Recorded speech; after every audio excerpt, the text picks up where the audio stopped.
Otabe, Berimba Kareba. Semoga Anda selalu sehat dan terus bersemangat.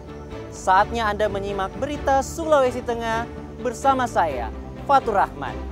Sejumlah berita aktual dan menarik seputar Sulawesi Tengah telah kami siapkan untuk Anda. Berikut 3 berita utama hari ini. Puluhan mahasiswa melakukan unjuk rasa menolak aktivitas tambang ilegal.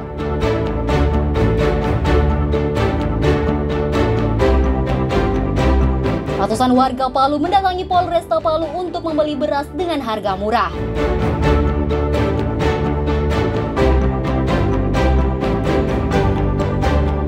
Peneliti dari Universitas Al-Khairat Palu menemukan bahasa daerah yang terancam punah.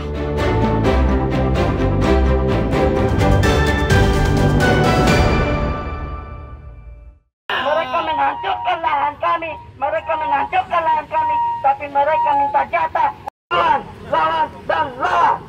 Puluhan mahasiswa tergabung dalam forum mahasiswa Parigi Mautong menggugat melakukan aksi unjuk rasa di depan kantor Gubernur Sulawesi Tengah Senin siang. Mereka menuntut penghentian aktivitas tambang ilegal di Parigi Mautong. Para pengunjuk rasa mendatangi kantor Gubernur Sulteng dengan membawa spanduk bertuliskan penolakan tambang ilegal. Setiba di depan kantor gubernur, mereka melakukan orasi secara bergantian. Dalam orasinya, massa menyampaikan sejumlah tuntutan antara lain penghentian aktivitas tambang tanpa izin dan menangkap oknum penambang ilegal. Selain itu, massa juga menuntut peningkatan kesejahteraan petani, pemerataan infrastruktur pendidikan dan kesehatan serta pemerataan lapangan kerja. Tuntutan tersebut dibuat dalam bentuk petisi untuk ditandatangani gubernur dan anggota Dewan Perwakilan Rakyat Daerah Provinsi Sulawesi Tengah. Karena sudah beberapa kali kami dari mahasiswa bahkan masyarakat langsung turun ke jalan untuk melakukan aksi demonstrasi. Tidak ada respon dari pemerintah daerah Kabupaten Parigi Motong. Harapannya kami turun ke sini bagaimana pihak pemerintah Provinsi Sulawesi Tengah bisa merespon dengan baik beberapa tuntutan kami. Tuntutan massa aksi ditemui oleh Kepala Biro Hukum Sekretariat Daerah Provinsi Sulawesi Tengah.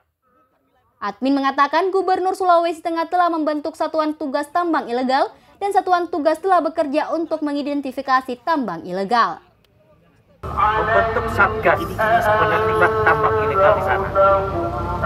Membentuk satgas tambang ilegal ini supaya bekerja terdiri dari pihak Kapolda dan turunannya, diharapkan semua satgas ini bisa bekerja memastikan tambang ilegal itu tidak ada di Parigi.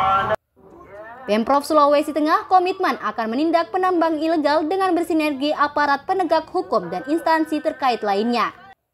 Usai mendengarkan penjelasan itu, massa pun membubarkan diri. Ikram Boyauge melaporkan dari Palu. Sekolah-sekolah di daerah-daerah terpencil itu yang seharusnya menjadi landasan utama.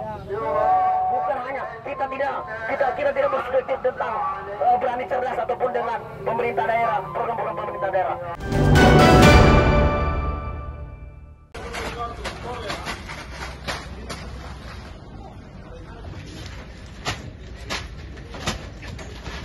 Gerakan pangan murah terus berlanjut di berbagai daerah di Sulawesi Tengah.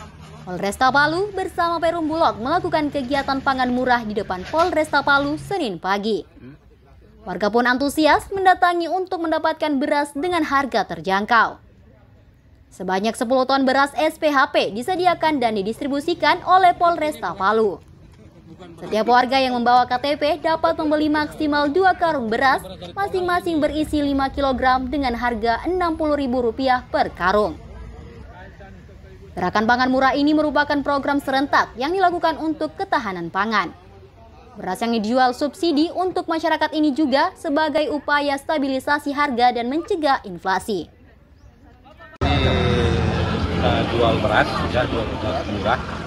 Kita bekerja sama dengan Bulog, dituntutan untuk pada masyarakat, yang mana untuk Polresta Palu untuk hari ini kita siapkan 10 ton. Ya, jadi penjualannya kami sebar di masing-masing polsek jajaran. Masing-masing polsek 2 ton, termasuk di Polres sendiri 2 ton kami siapkan untuk masyarakat. Harga beras SPHP ini lebih murah dibanding harga pasar yang saat ini mencapai Rp80.000 per karung 5 kg.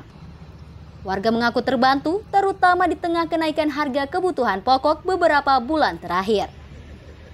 Alhamdulillah, sangat bersyukur karena bisa membantu, sangat membantu.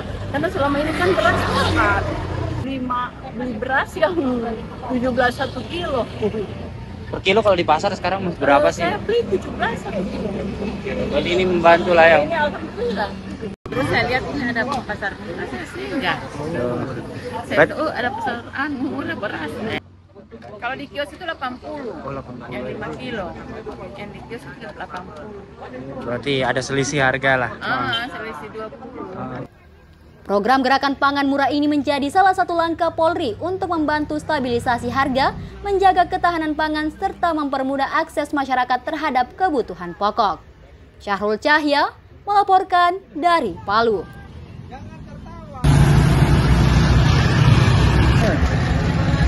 Ayo Ibu berasnya. BI, OJK, dan kebijakan moneter.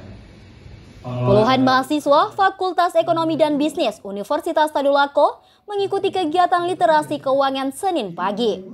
Mereka mendapatkan edukasi tentang peran bank sentral, penggunaan KRIS, perlindungan konsumen, hingga cara bertransaksi digital yang aman dan bijak. Saat ini pengguna KRIS di Sulawesi Tengah telah mencapai 357.000 orang. Namun jumlah merchant baru sekitar 266.000.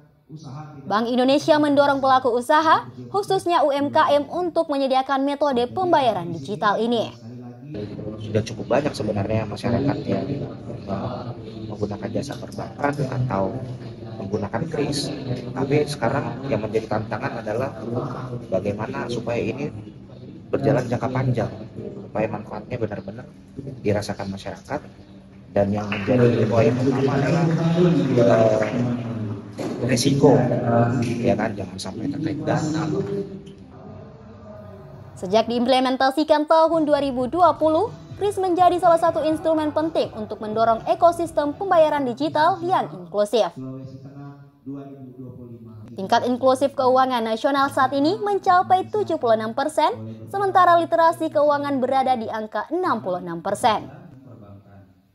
Untuk memperkuatnya, BI menekankan pentingnya infrastruktur dan sumber daya manusia. Pekan KRIS Nasional 2025 digelar serentak di 46 kantor perwakilan BI di seluruh Indonesia. Syahrul Cahya melaporkan dari Palu.